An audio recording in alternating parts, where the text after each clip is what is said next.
रायपुर से इस वक्त की बड़ी खबर मिल रही है। धूलकोट चौराहे पर स्थित पहाड़ियों पर भीषण आग लगी है। बड़ी खबर आपको बता रहे, दो पहाड़ियां इस आग की चपेट में हैं। दमकल की गाड़ियां मौके पर पहुंच चुकी हैं।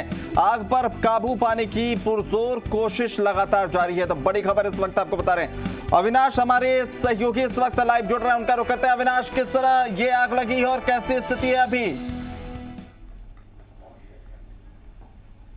जी अभिनव, मैं सीधी आपको तस्वीरें दिखाऊंगा। ये जो पहाड़ियां हैं ये कोई मामूली पहाड़ियां नहीं है। 4000 साल पुरानी जो आहड़ सभ्यता है वो ये पहाड़ियां हैं। और यहाँ पर कई ऐसे अवशेष है जो कि 4000 साल पुरानी सभ्यता को दर्शाते हैं कि पहले यहाँ पर आहड़ सभ्यता थी और क्या उस सभ्यता का रूप था। और उसी जो पूरे ये टीले हैं वही टीलों पे आग लगी हुई है। आप देख सकते हैं कि पूरे आहड़ सभ्यता का जो संरक्षित क्षेत्र है और जो टीले हैं वो तमाम आग की चपेट में है। चारों ओर आग की ऊंची ऊंची लपटें उठ रही है। और ठीक इसके पास ही एक बड़ा आहड़ संग्रहालय भी बना हुआ है, वो भी इसी परिसर के अंदर है। तो कहा जा सकता है कि एक बड़ी आग है। दमकल की आधा दर्जन से ज़्यादा गाड़ियां हैं। कई कर्मचारी यहाँ पर आग को काबू पाने में जुटे हुए हैं। लेकिन एक तरफ से आग पे काबू पाया जाए तो दूसरी तरफ से फिर से ऊंची ऊंची लपटें जो है वो उठने लगती है। गर्मी का मौसम था, तमाम जो सूखी जो झाड़ियाँ थी, जो पेड़ थे, जो टहनियाँ थी, वो पूरी तरह से जल के राख हो चुकी है। और आप देख सकते हैं कि बीच बीच में कई जगहों से करीब आधा दर्जन ऐसे जगह है जहाँ से आग की ऊंची ऊंची लपटें जो है वो दिखाई दे रही है। धुएं का बड़ा गुब्बार जो है वो आसमान में यहाँ पर देखने को मिल रहा है। और ये एक्सक्लूसिव तस्वीरें हम जी राजस्थान के माध्यम से तमाम दर्शकों तक पहुँचा रहे हैं। ये बहुत ही संरक्षित पहाड़ियाँ हैं जहाँ की एक पुरानी जो सभ्यता रही है आहड़ की, उसका यहाँ पर जीवंत थी ये। और वो तमाम पहाड़ियाँ जो है आग की चपेट में हैं। आधा दर्जन दमकल की गाड़ियाँ यहाँ पर है। लगातार कोशिश की जा रही है कि किस तरह से इस आग को काबू पाया जाए। लेकिन आग एक सिरे पे आग बुझती है तो दूसरे छोर पे फिर से ये आग धधक उठती है। और आप देखिए कि अभी कुछ देर पहले जो आहड़ संग्रहालय की जो छत थी वहाँ से कर्मचारी खड़े हुए थे। लेकिन अब दूसरी तरफ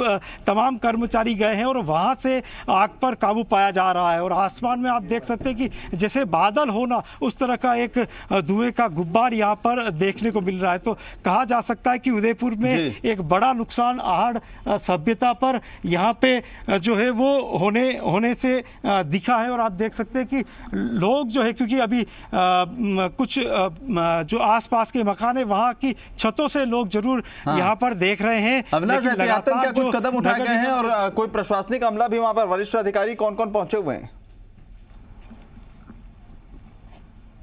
जी देखिए, जो भोपालपुरा और प्रतापनगर थाने से जाप्ता यहाँ पे पहुंचा है, नगर निगम के कर्मचारी यहाँ पर पहुंचे हैं, दमकल के कर्मचारी है। और लगातार वो कोशिश कर रहे हैं कि किस तरह से इस आग को काबू में पाया जाए। लेकिन बड़ी समस्या इसलिए आ रही है क्योंकि यहाँ पर बड़ी झाड़ियाँ थी, सूखी टहनियाँ थी, सूखे पेड़ थे।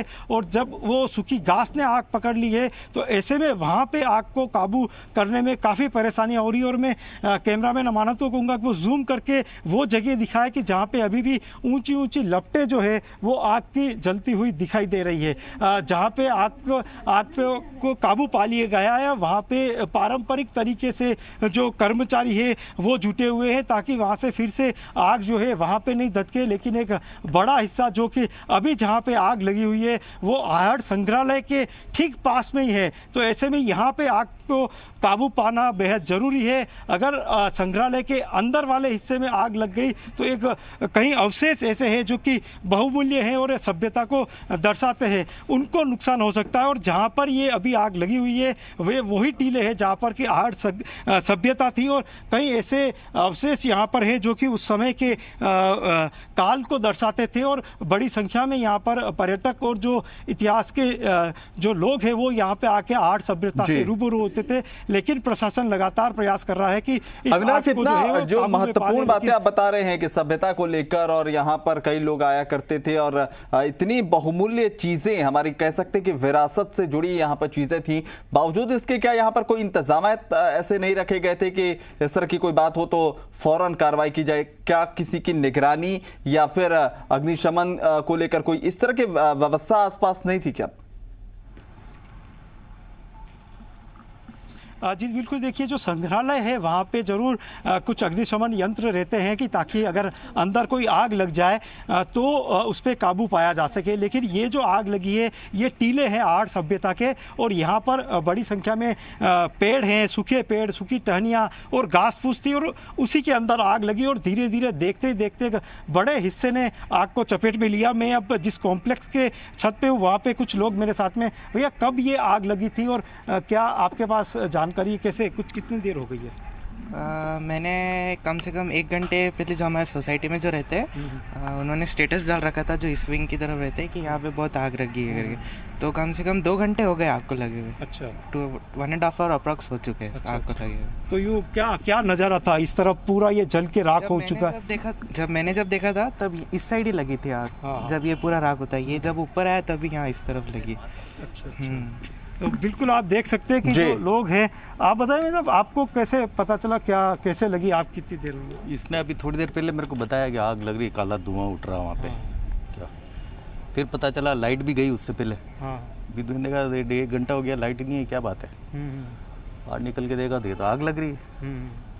ये बहुत आहड़ सभ्यता है, बड़ा इसका बिल्कुल समझा जा सकता है अविनाश की जिस तरह से आग लगी और जिस तरह से आग की जद में अब तमाम चीजें आती जा रही हैं और आग का विस्तार होता जा रहा है। जल्द से जल्द उस पर काबू पाने की जरूरत है, और जो आप उसके महत्व को बता रहे थे, कहीं ना कहीं इसका उचित ख्याल रखा जाना चाहिए था। हालांकि गनीमत यही कि अभी तक कोई बड़े नुकसान की आशंका नहीं सामने आई है। बहुत बहुत शुक्रिया आपका इस तमाम जानकारी के लिए। आगे बढ़ेंगे कोरोना के संकट